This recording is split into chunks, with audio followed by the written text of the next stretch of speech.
Hey everyone, this is Sally with the Polka Dot Life. Well, I guess we need to be careful about what we wish for. We have all wished that we had more time to spend on Christmas projects.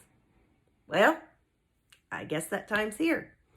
So let's be smart and let's take advantage of this time that a lot of us have at home, or at least if we're still working, it has slowed down a lot. So let's take this time, work on those Christmas cards, work on those gifts, have those tag toppers and gift tags and all those other fun things ready to go when the holiday arrives. And if you're like me, don't forget where you've stored them. Today we are going to be featuring the Wishes and Wonder stamp set and the North Pole die set. And you can get those together as a bundle. And did you know that when you do that, you save 10%? So I wanted to mention that before I forgot.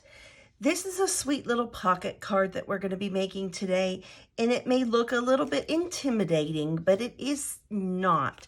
We are going to be making this little envelope piece, and then the sweet little card that comes out of it. Now, this envelope is definitely not for mailing. If you were to be delivering something in person, I would just use it like this. But if you're going to be putting it in the mail, it does need to go in one of our regular medium-sized envelope. And remember, no naked envelope, so I just put a little stamp of this on it, and it will fit. As you can see, this will fit right inside. We are going to be starting with a full sheet of very vanilla cardstock.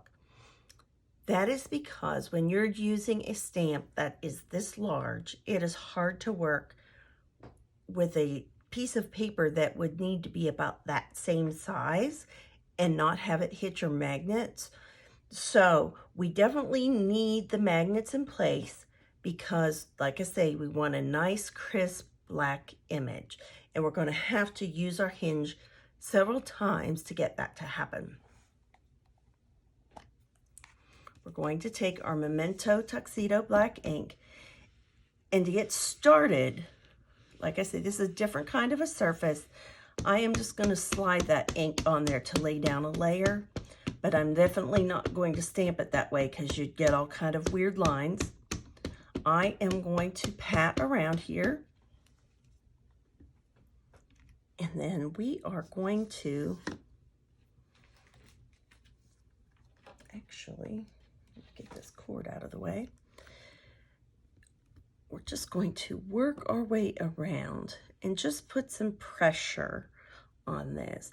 And sometimes it's just that it takes some time for that ink to transfer into the fibers of the paper. But see, as you can see, just once isn't going to do it. So we are going to do that same thing again.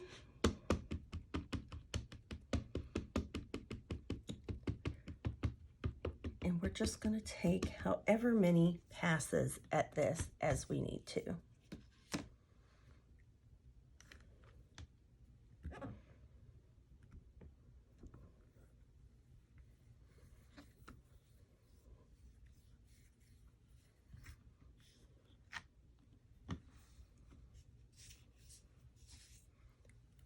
And I think maybe one more time, or maybe twice will take care of this for us.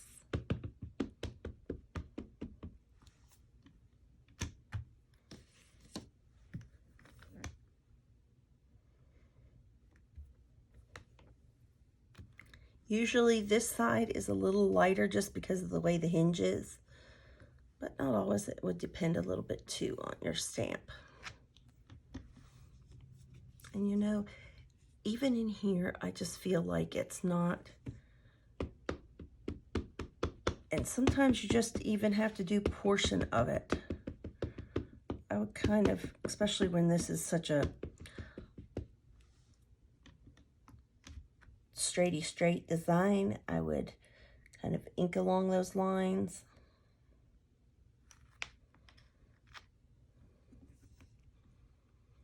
Okay, and then let's ink it all over again.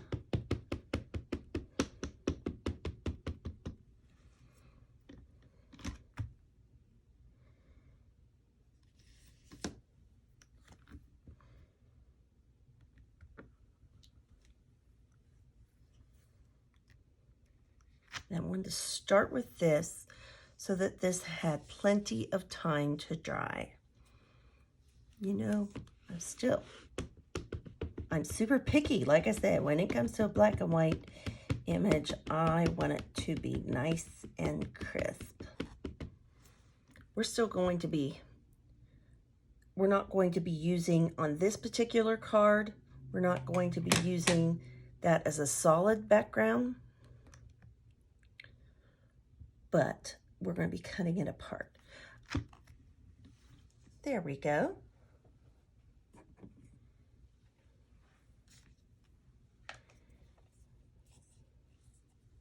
Let me clean the ink off my fingers and I will be right back. Okay, we are going to remove our magnets.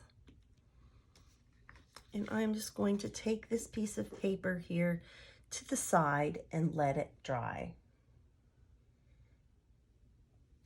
I can bring in my Stampin' chamois and just give this a nice clean.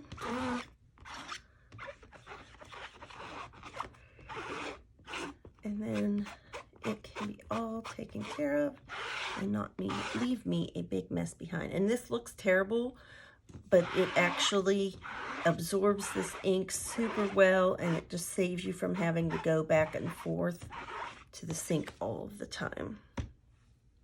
And I keep mine in an old stamp case, and I just kind of keep one little corner of it undone so it doesn't start and smell. Although it has never done that. It just dries out. I'm going to bring in our Stampin' trimmer. And I'm going to slide it up. You might not be able to see one end of it, but we have two blades on it. This light one is for scoring. This one is for cutting. So we're going to put this away for right now. We are going to bring in a piece of very vanilla cardstock and score it on this long side at 5/8 of an inch.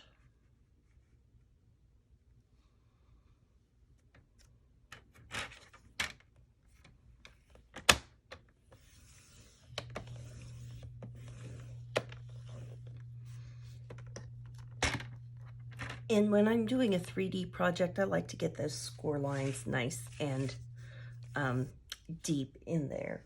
So then we are going to go along the shorter side, and we are going to score it at 2 3/4. Remember, we're scoring, we are not using our cutting blade. And then we are also going to extend our arm out here because this extends the whole way to 17 inches. And we are going to score this at 7 inches.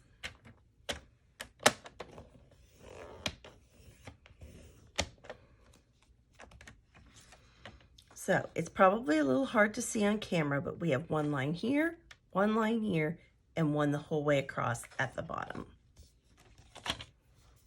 Okay, we are going to get our little pair of snips, and on this center, we are just going to miter.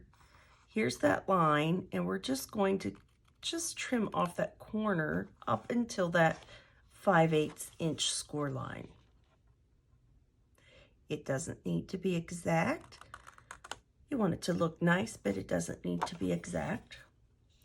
And then on this one, we are going to cut right on the score line.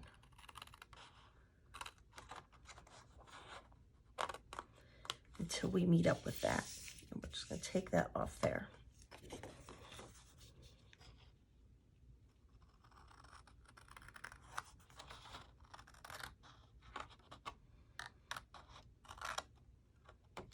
I love cutting paper. It's just so calming to me.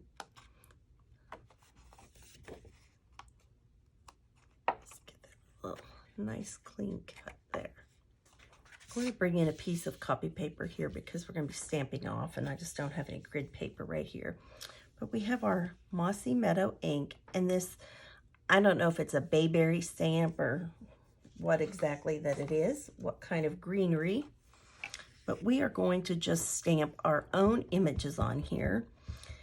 And we don't need to be super exact. I am kind of doing mine in 3 sections, but you wouldn't have to. But I think that if you're not stamping across these seams there, you'll get a better image. So we'll start here, and then maybe across here.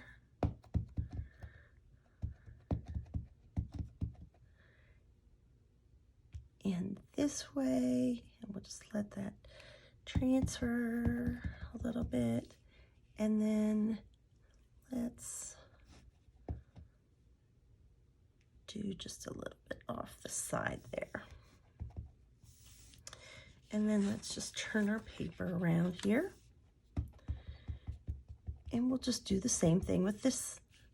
Well, let's do the middle section, so we're not going on top of things. Let's do this little fold.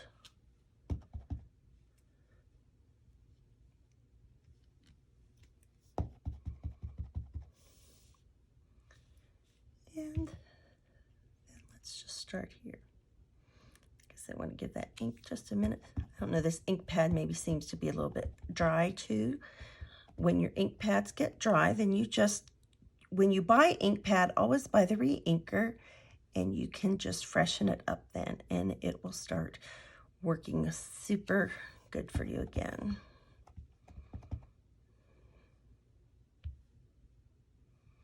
You just want to work your way around the paper. Not any certain pattern, not too matchy-matchy. Just turn your stamp a little bit so it variates that design, that it's not looking like the same old, same old. I think I like the way this fits this way.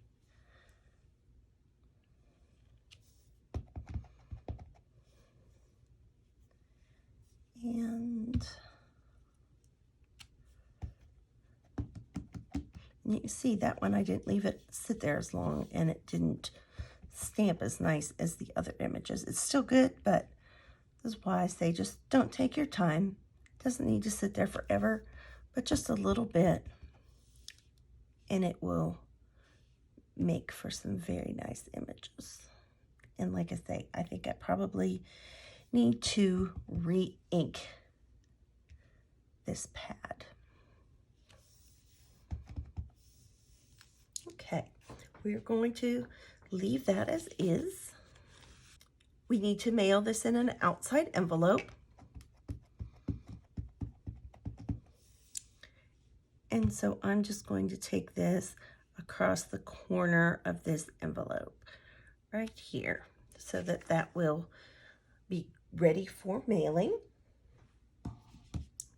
I forgot, we need to stamp this greenery across the bottom. You want it across the bottom, but you want this center portion to show nicely on the corner. And then we also are going to bring in our cherry cobbler ink and ink up our sentiment. May the wonder of Christmas stay with you throughout the coming year. And I'm going to slide this down just because I cannot see it.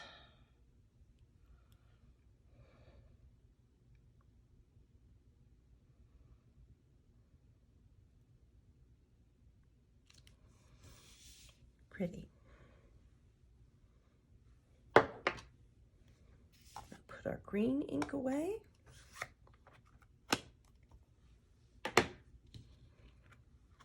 And that can sit and dry for a moment.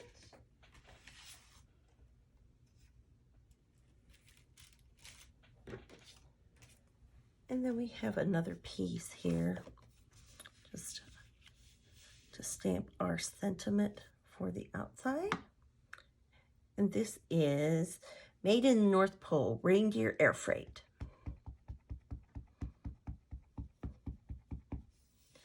And I'm going to put this right here. On my example, I actually embossed it using the clear embossing powder, but I didn't want to take time to do that on the video today. But it does make it really pretty if you want to do that. Gives it a little bit of a shine. We are going to bring our trimmer back in because we need to trim up this piece of buffalo plaid. And I'm just going to kind of, just because we want that pattern to be straight, I'm going to just kind of line up that arm with that one edge. And then I can get it started right where I want it to be.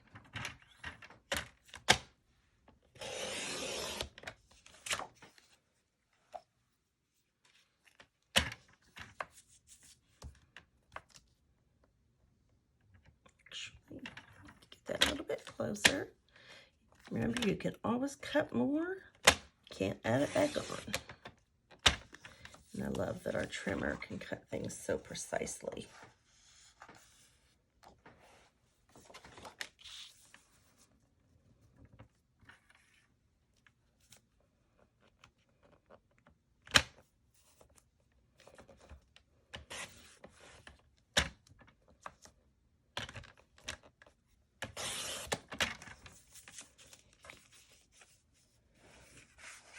We will just keep working around here.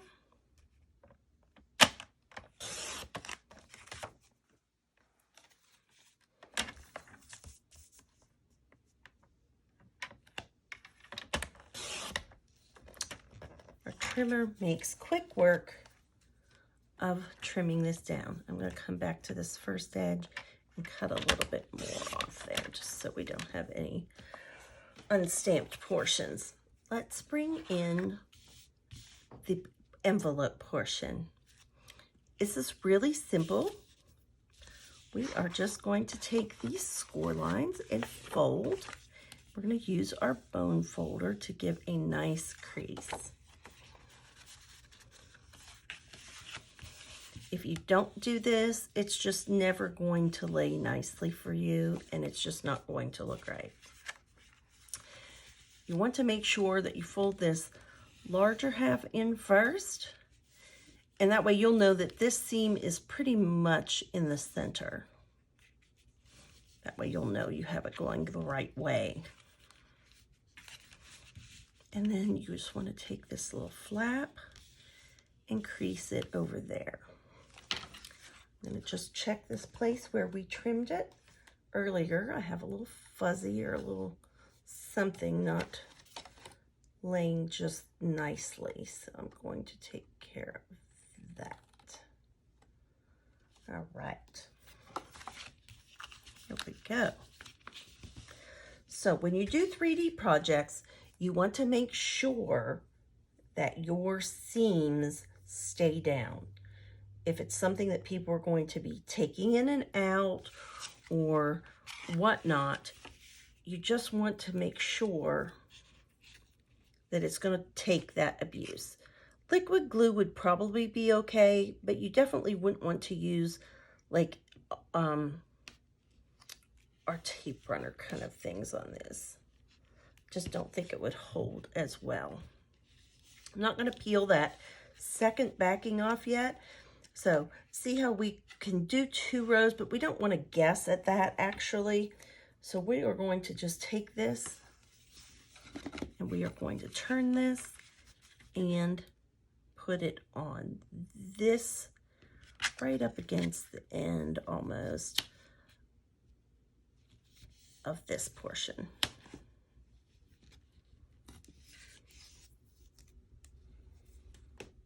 Now, we can bring we'll keep this flap out of the way, and we're going to release the adhesive on this side.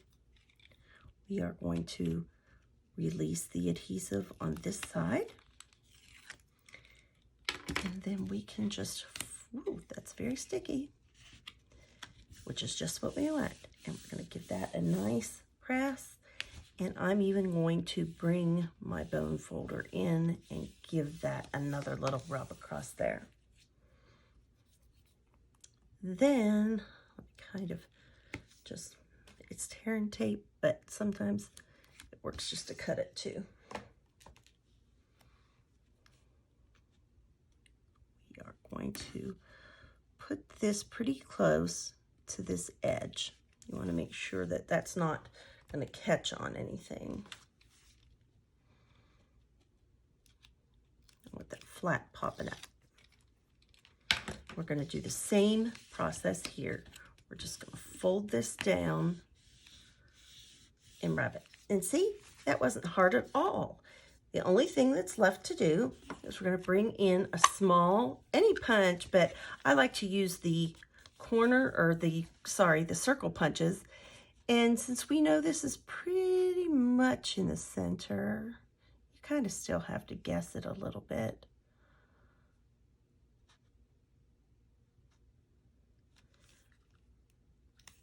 Maybe I do want to do it this way. And you don't need to cut much of it, just kind of a little smile. And you know, it didn't really do like I wanted, so we're gonna just bring that over even a little bit more. But as we say, if it was perfect, it would say Hallmark on the back. So this portion of our card, except for some decorating, is finished. Let's bring in our other portion. We have a piece of basic black. We have a strip here of our buffalo check. And we have our portion that we stamped earlier.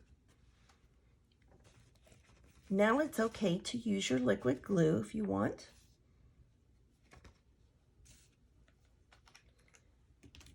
I'm just going to put some liquid glue around this, and we're going to put this base layer down.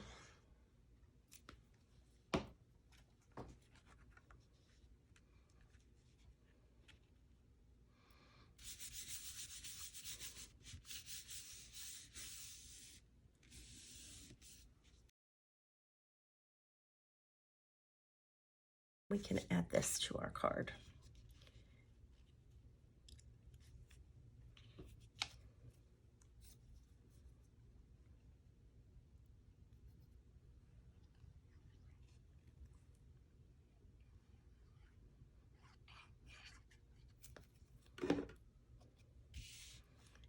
And we want to come down from the top of the card. We're going to line it up just a little hair past where that very vanilla ends.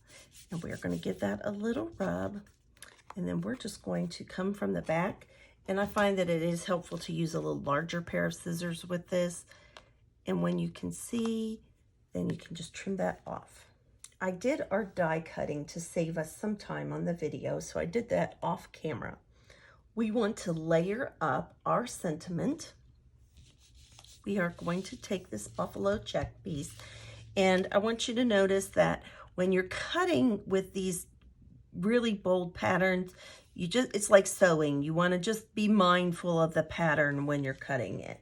We want to pop up this layer, so we are going to just put those dimensionals on each end and in the center. Sometimes these things just pop right up for you too. But I am going to, since we're putting on this larger die cut, I'm going to put a little bit of glue on that.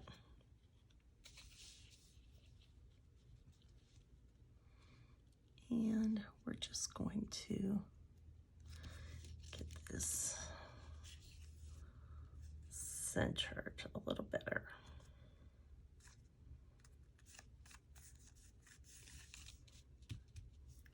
And it's not anything difficult, it's just a few layers. So the black will go flat on our card. This is popped up. This is going to be flat as well. Again, we want to watch that pattern.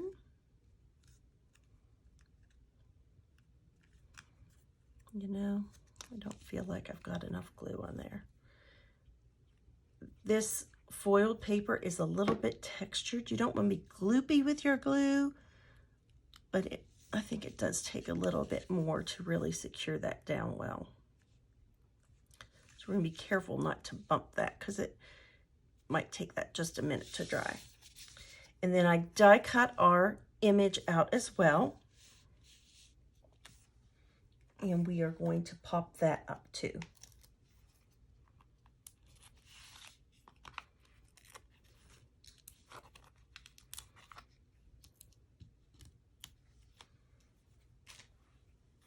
And we'll peel these backings off.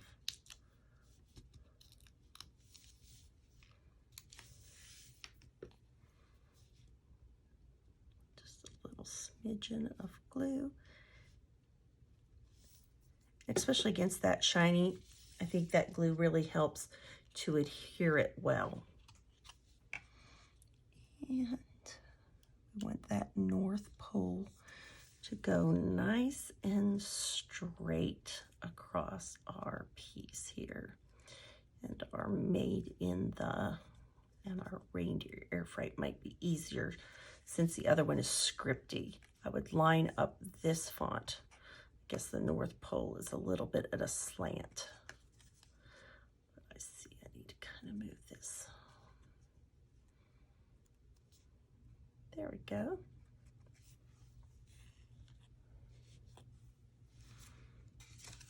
So let's bring our envelope in, and we will put our glue across here. And the other reason we use regular Very Vanilla and not the thick is just because I think it would just be a little bit hard to work with where it comes to this. And we're going to add some embellishments, so we kind of want to keep that in mind of where we place this. I'm going to go ahead and scooch this. I want these berries to be showing and a little bit under here, but maybe just not poking out right around there. Let's bring this in as well. And we also have a bow that we will be adding. I like these red rhinestone basic jewels. They are just so easy to use with a lot of our holiday cards because they go on really fast. You can use your judgment as to how many you would like to put on. And I just did the centers. On my sample, I did 5. I want to try maybe just doing 3 and seeing how I like that on this card today. Because they don't really lay directly matchy-matchy. Whoa. On this pattern. And if a little green sneaks out, I think that's just fine.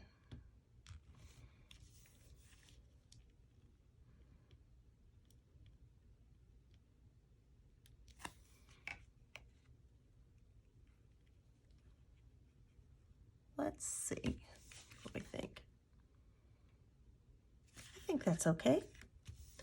I'm not sure which one I like the best, the 5 or the 3. I think that just depends. Normally, I'm not always a very blingy person when it comes to my cards, but I think the holidays, you just have to have some bling or some glitter or some sparkle to make it just seem appropriate for the holidays.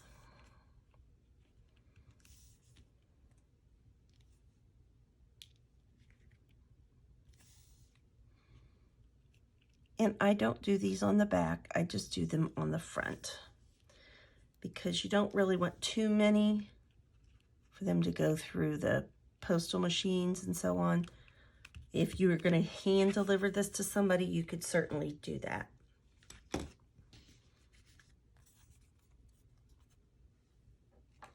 And this will slide right down in here. And if for any reason it doesn't, you just give things a little trim. See, I might have to just either just work with this a little bit or just give it just the tiniest of haircuts along the bottom. But I will do that off camera. I'm going to bring in our glue dots and our bow. I didn't cut the tails off. I did tie it off camera, but I am just going to tuck this kind of in here around this sentiment. And I am going to bring my snips that I have just for ribbon. I keep a little ribbon on there. And I am just going to give this a little trim. And even on this one, you could just even follow these little stripes on the ribbon to give it a little snip. If you wanted. And you can make it as long or as short as you would like. And we need a little bit more off this side.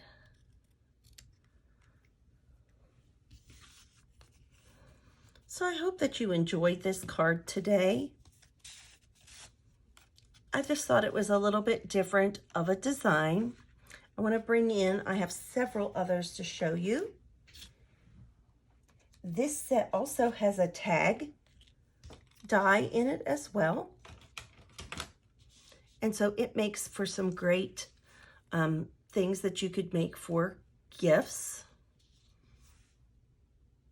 You could write on the back with a nice gold glitter pen. That would be pretty.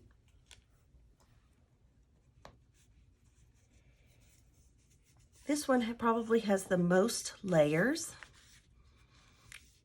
And I've done some embossing on it. And like I say, those scraps make great ways to decorate the inside layers of your card. I always think like this would be nice to send to anyone who is into sportsman things, or, you know, hunting, that kind of thing, or just being in the outdoors. Or a man. I think this is, even though it has a bow, I think it has a great potential for a card to send to a man.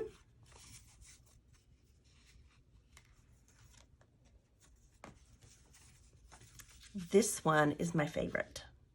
I did some embossing on that circle, and I did the gold embossing and colored that in with my blends. And have that ribbon running along this edge and our sentiment inside. And this one, I just did another spin. I think this would be good for a mail card, even though it has some gold embossing. It has lots of layers. I did the gold embossing on this. Put our tag here. Oh, and this one opens this way. Thank you for joining me today. I love Christmas and I love sending Christmas cards. So please join me in trying to be a little proactive this season and taking advantage of this time that we have at home. Have a great day. Remember, as always, to be kind, send a card, and do something creative. Bye-bye.